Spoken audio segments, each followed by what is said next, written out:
In order to get the formMule magic working, you will need a spreadsheet. So here I have a Google form that has some responses, and I'm going to click on Create Spreadsheet to make a spreadsheet, and then click Create. But if you already have a spreadsheet made, you can use that.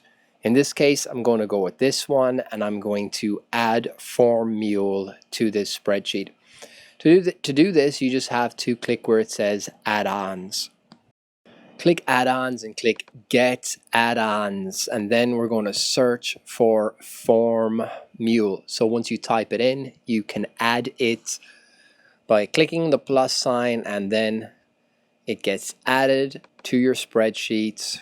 Once you choose the account, the email account for your Google Drive, and it will let you know what formMule will be doing. Let's just allow this, and now it will give me a little notification that formMule has been added as one of my add-ons. So I'm going to click Add-ons and formMule Setup, and just click the first option here to choose the source. Let's click it one time, and for the first option we're just going to click Form Responses 1, and we're going to turn on Form Trigger Send on Submit. So when somebody submits the form, then formMule will kick into action and send me a notification or send me an email. Now it's going to ask me which rows I want formMule to look out for. What do I want to get emails based on? And the first one is, how do you feel? Because if a student comes into my classroom and they're feeling bad or sick, well, I want to know, and I want to get an email notification right away. But you do have to get the spelling of the text from your Google form. You have to get it exact. So I have selected the text as it was in the Google form, and I'm going to paste it or write it into this field here as the condition. So if a student feels bad or sad, then I want to get an email. I'm going to rename this template as feel. Now I'm going to add another email template, another two actually. I'm going to add one for how did you sleep last night, because again, I want to know that if there is a kid in my classroom who did not get enough sleep, I want to get an email notification just so I can check in with the student, or just so I'm aware that they might be a little bit more lethargic in class. The other one that I want to know about, the other condition that I want to get an email for, is if there's a comment.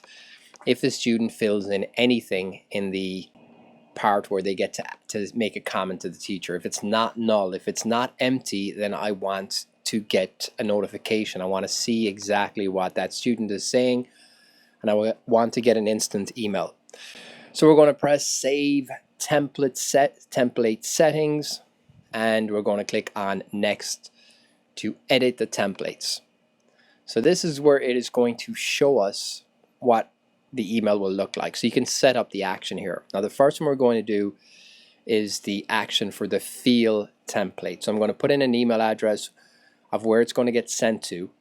On the side here, I'm going to add, by clicking on the tags, to add these to the subject. So the subject of my email will be the number of the iPad, and then the student name, and then how the student feels. And that's what I want for that. I want to see an email like this if a student is not feeling good. For sleep, it's pretty much the same procedure. I'm sending the email to an address. The subject is going to be their number, so I can find them in the classroom, and their name. And I want to know how they slept last night. I want to get that email notification. And again, for comments, the to and the subject is going to be their number, their name, and the comment, which was, what do you want to say to your teacher? Click on that tag and it adds it to the email. I'm going to press the blue Send All, Preview and Send All button, and it shows me that if it runs right now, it will send one email, I believe. So I'm just going to click that, and it's showing me on the right hand side of the spreadsheet that it did send this particular email because the student wrote something in the paragraph text field, and that triggered formMule. So let me go to the live form and test it out by adding an example here real quick.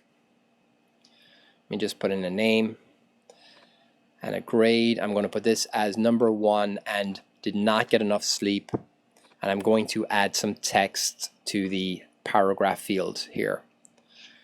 Press submit. I'm going to do one more response. Add a name and a grade level. These are required questions. I'm going to add a different iPad number. And I'm just going to leave this one saunter through with a question here at the end. And now let's see what happens in my email. So I'm going right into my email, and you will see here instantly that I did just receive some emails based on the triggers. Here's a one from earlier today, and here is the one that has a comment. So I know that it's Jay Rizzo sitting at number 1, and hey, a comment. Jay Rizzo did not get enough sleep. I also got a notification, an email that A. Suarez, number 30, has a question, and I can go and check in with that student. And here you will also see that the spreadsheet itself has been updated by formMule whenever formMule sends emails, or it basically gives you notifications here in the spreadsheet along with the emails that you get. So it's a great way to get access to the data that you want instantly and automatically using formMule for Google Forms.